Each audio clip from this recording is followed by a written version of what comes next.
My name is Miles Hartley. I'm 44 years old and work as a commercial architect in Savannah, Georgia. That night, I was in my home office, staring blankly at an email from my wife of 12 years. Kendra had told me she was away at a yoga retreat in Arizona. But her message, sent at 11:22 p.m. local time, told a different story. I've transferred your inheritance into my personal account. It's better this way. No hello. No explanation. Just that, and a grainy photo attached. In the image, she stood beside a bearded man on a balcony at sunset. 2 glasses of wine on the railing. Her smile wasn't one I'd seen in years. It wasn't mine anymore. I closed the laptop, walked slowly to the kitchen, poured a glass of water, and looked out over the backyard we had renovated 3 summers ago. I could still picture the stone path I laid with my own hands, and the hydrangeas she'd so carefully planted.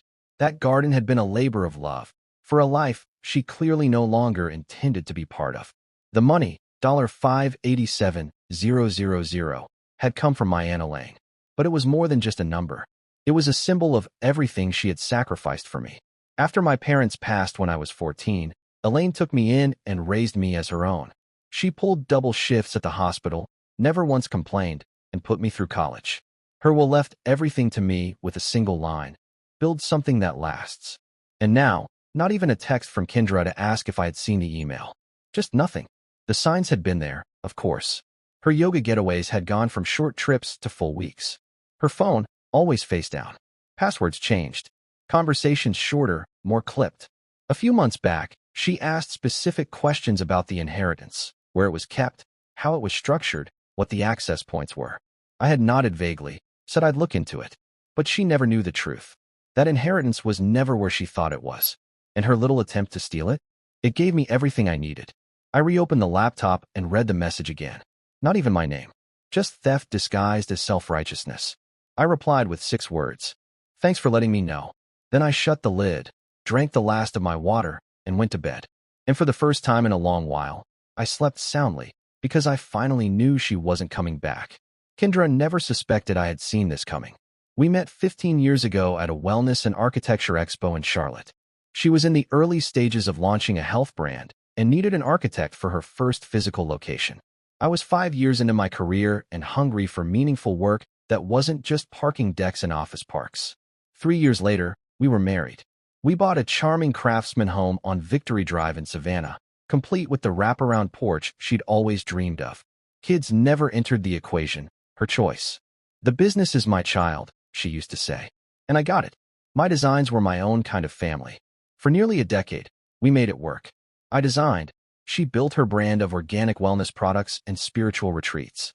On the surface, we were a picture-perfect couple, social, successful, Instagram-worthy. But beneath that glossy finish, the cracks had already started. They widened the year Aunt Elaine got sick. Cancer. Sudden and brutal. I took 6 months of partial leave and moved to Atlanta to care for her. Kendra only visited twice. Hospitals drain me, she said. I didn't argue. I had more pressing concerns. When Elaine passed, I was stunned to learn she'd left her entire estate to me. She'd quietly invested over the years, and it had grown into something substantial. Kendra's reaction was less grief, more interest. Soon after, she began suggesting ways to use the money, though she never said our money. We could expand the brand, she said over dinner one evening. But it wasn't a partnership she was proposing, it was reinvestment in her empire. I declined politely. I need time to think about what Aunt Elaine would have wanted. That was the first fracture, small, but telling. Soon she was traveling more, research trips, supply meetings, vague justifications with even vaguer details. Calls became short and strangely timed, and whenever I asked who was in the background, voices would go silent. One afternoon, our neighbor Frank dropped off a loaf of banana bread his wife had made. Kendra got home late the other night, he said. I thought you were in Boston. I was. A conference. 3 days. I thanked him for the bread and didn't ask any questions. I didn't need to, not yet. I just made a mental note and stored it away. And then came the password changes. Banking apps that once remained open were suddenly locked. Anytime I asked about finances, she'd shut down the conversation or deflect with annoyance. One night, I walked outside and found her on the phone in the backyard. She was laughing, really laughing. Not the polite chuckle I'd gotten used to, but the kind of laugh she used to reserve for special moments. It's just Patricia, she said quickly when I asked. Patricia had left the company 8 months ago. I nodded. Didn't push. Didn't correct her. Just watched as she poured another glass of wine and shifted the subject. The foundation of our marriage wasn't just cracking, it was collapsing, and only one of us seemed willing to admit it. 2 weeks before her retreat, my firm's financial advisor called. Someone's trying to access restricted trust accounts, Jerry said. They had my personal info, but failed the security checks. Which ones? I asked. But I already knew. The trust, he confirmed. They'd tried using my social, but couldn't pass the security questions. I thanked him, ended the call, and sat alone in the dark, thinking. That night, Kendra brought up account consolidation again. We have too many logins and passwords. Wouldn't it be easier to combine things? She avoided my eyes. You're probably right, I said. I'll have a chat with Jerry. But my next stop wasn't Jerry. I drove straight to Atlanta to meet Rita Wallace, Anna Lane's longtime attorney and now mine. I laid out my concerns without emotion, just facts. Names, dates, events. She listened intently, then leaned back in her chair. Your aunt was wise to set it up as an irrevocable trust. It protects you legally and financially. If anyone tried to tamper with those funds, that's not just unethical. It's criminal. I nodded. I want everything documented. I also want real-time alerts anytime someone even breathes near the trust. Consider it done. When I returned home, Kendra was already packing. She gave me a brief, distracted kiss before heading out. Might stay longer this time. Really need to center myself. I helped load her bags, waved as she drove away, then walked inside and sat down with my laptop. No snooping. No spying. I opened our shared cloud folder, the one we used for home projects and plans. In the folder labeled Renovation Ideas, I found exactly what I was looking for. Screenshots of bank accounts, copied statements, transfer instructions. Even a photo of a whiteboard with numbers that matched my trust account. Minus 20%, labeled. Estimated transfer fee. She had been planning this for months. And I had just quietly let her dig her own grave. I walked through the house slowly that night, every room echoing like a memory. The carefully selected artwork, the furniture we'd chosen together, the small details that once felt like us. They now just felt like evidence in a case I hadn't known I was building. But it wasn't sadness that settled in. It wasn't even anger. It was clarity. Our marriage had quietly shifted from a partnership to a performance. Somewhere along the way, it had stopped being about love and started being about leverage. And now she was ending the act because something more advantageous had appeared. I moved into the guest room and began making calls. By the time her email arrived 5 days later, casually informing me she'd moved the money, everything was already in motion. I waited exactly 24 hours to reply. No dramatics. No desperation. First, I forwarded the email to Jerry and Rita, simply writing. For documentation purposes. No explanation needed. Then I called Thomas Webb, a divorce attorney Rita had recommended months ago during one of our just-in-case conversations. His office scheduled a meeting for that very afternoon. At noon, Kendra finally texted. Did you get my email? I replied. Yes. 10 minutes later. That's it. That's all you have to say. I said nothing.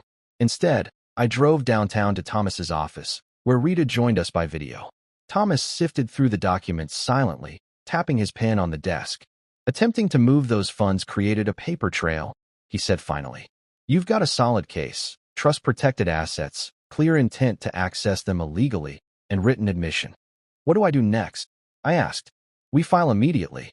Financial misconduct is taken seriously, even in a state like Georgia. Fraud changes everything. I signed the paperwork that same afternoon. Later that evening, my phone rang. Kendra's name lit up the screen. I answered. Her voice was sharp, no pleasantries. You're being ridiculous. No need for this to get messy. Then let's keep it civil, I said calmly. The money's already been moved, Miles. You won't win this. Where are you staying? I asked, changing the subject. She paused. Why does that matter? Just curious where you're calling from. Scottsdale or somewhere else. That caught her off guard. Focus, Miles. Let's talk logistics. I've got an attorney working on a settlement draft. It's cleaner that way. What's his name? David Lawrence. He's excellent. Thanks. That's helpful. Miles, are you even listening? This doesn't need to be a fight. You've said that already, I replied. I'm listening just fine. Another pause. She lowered her voice. What are you planning to do? Nothing right now. Just thinking. I could hear the relief in her voice. She mistook my composure for surrender. This really is better, she added. We've been heading in separate directions for years. Let's just make a clean break. I agree, I said. Clean is good. After we hung up, I immediately called Thomas back and gave him the name of her attorney. Then I sent Kendra a single message, taking some time to process.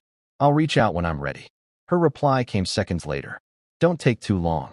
The papers will be ready by Friday. Perfect. Friday gave me time. At 6 p.m., Rita called.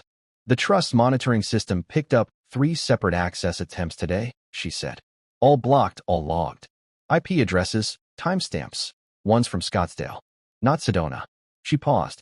There's more. Last month, someone exported sensitive account information while using your home Wi-Fi. We've got the device ID and exact time. Thank you, Rita. I hung up and poured myself a drink. From the same 20-year-old scotch we'd been saving for our 15th anniversary. I sipped it slowly in silence. She thought she was pulling strings. She had no idea she'd stepped right into a web I'd already spun. The next morning, I got a call from David Lawrence, Kendra's attorney. His tone was cautious, careful. Mr. Hartley, I'm representing your wife in this matter. She mentioned you're open to an amicable resolution. I let the silence sit for a second before replying. That's what she told you. She said you understood the situation regarding asset division, including some recent transfers. Has she shown you documentation of the inheritance? She's provided recent account statements. Said confirmations from the bank are on the way. I kept my voice flat. Has she mentioned the inheritance was protected by an irrevocable trust? That it can't be touched, not even by a spouse? Silence on the other end. Mr. Lawrence, I continued, you might want to verify what you've been told before you proceed. My attorney will send over full documentation today. I ended the call and drove to Brightstone Bank, where Kendra and I had maintained joint accounts for years. Harold, the branch manager, remembered us well. He'd helped with our mortgage refinance 2 years earlier. Once we were in his office, I explained the situation. I'd like to review recent activity across all joint accounts. Harold raised an eyebrow, then pulled up the data. His expression changed as he scrolled. There have been large withdrawals over the past few months. Define large, I said. He turned the monitor to face me. Transfers started small. $2,000 here. $3,500 there, but escalated. 2 weeks ago, a transfer for $47,000. Where did that money go? I asked. It was sent to an account at Northern Lakes Credit Union. I'd never heard of it. Is that account in her name? Yes. Opened about 8 months ago. Print the transaction history for the last 6 months. As I waited, a text came in from Thomas. Lawrence is asking for an urgent meeting. Tone has changed. By the time I got back to his office, the picture was coming into focus. The Northern Lakes account was tied to an apartment in Scottsdale. Everything Kendra had been doing, while smiling across the dinner table at me, was part of a bigger plan. She's been slowly draining shared funds, Thomas said, scanning the paperwork. While still living under my roof, I added. Thomas's assistant stepped in. David Lawrence is on the line. Thomas took the call on speaker. We've received the trust documents, Lawrence said. His voice was tight. It seems my client may have misunderstood the legal implications of her actions, or misrepresented them entirely, Thomas replied. Either way, the documentation is clear. We'd like to propose a new approach, Lawrence offered. Thomas didn't hesitate. Too late. We've already filed for divorce. Financial misconduct is on record, and we have the proof. After the call, Thomas looked at me. He'll drop her as a client by the end of the day. No serious attorney wants to be tied to this. What about the money she did take? We'll include it in the filing. She'll have to explain the secret residence and the disappearing joint funds to a judge. I nodded. The betrayal ran deeper than I thought. It wasn't just infidelity. It wasn't just greed. It was a months-long campaign of calculated deception by someone who used to share my bed. And still, I wanted to know who the other man was. Not for revenge. Not even for court. I just needed to understand what I had missed. I need a name, I told Thomas. He nodded. I'll find him. That evening, my doorbell rang. A courier stood there holding an envelope. Delivery for Mr. Hartley. Inside was a letter from David Lawrence, formally withdrawing as Kendra's legal counsel. A copy had been sent to the court. Attached was a brief note from Thomas. First domino. Minutes later, Kendra called. I let it go to voicemail. She called again, and again, then finally sent a text. What the hell did you do? I didn't answer. I was halfway through a sandwich when an email from Rita came in. Subject line. Update. The trust company had completed its investigation. Dozens of unauthorized access attempts had been recorded. IP addresses, login timestamps, devices, all clearly logged. The kicker? Some of the attempts came from our home network. They had already forwarded everything to their legal team. No action was required from me. But now the criminal option was on the table. I forwarded the full report to Thomas.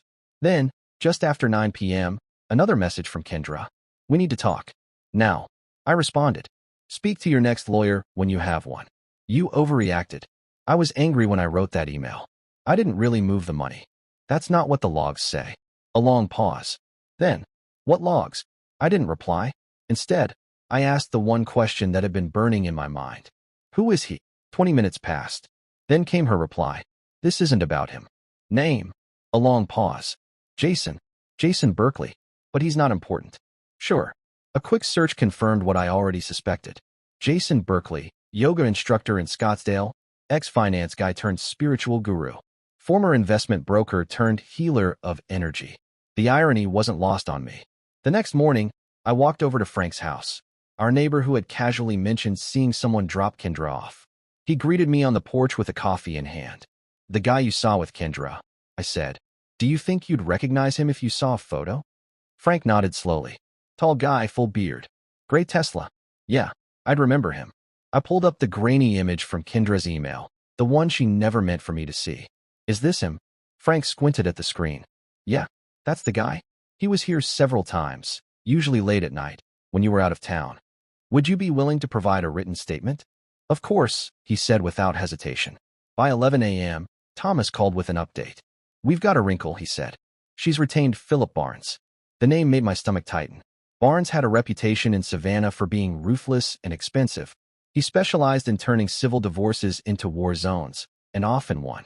He's already filed a request for an emergency hearing, Thomas continued. They're contesting the financial misconduct claim, claiming everything was mutual. Do they have proof of that? They say Kendra has emails and text messages showing you agreed to the transfers. Of course she does, I muttered.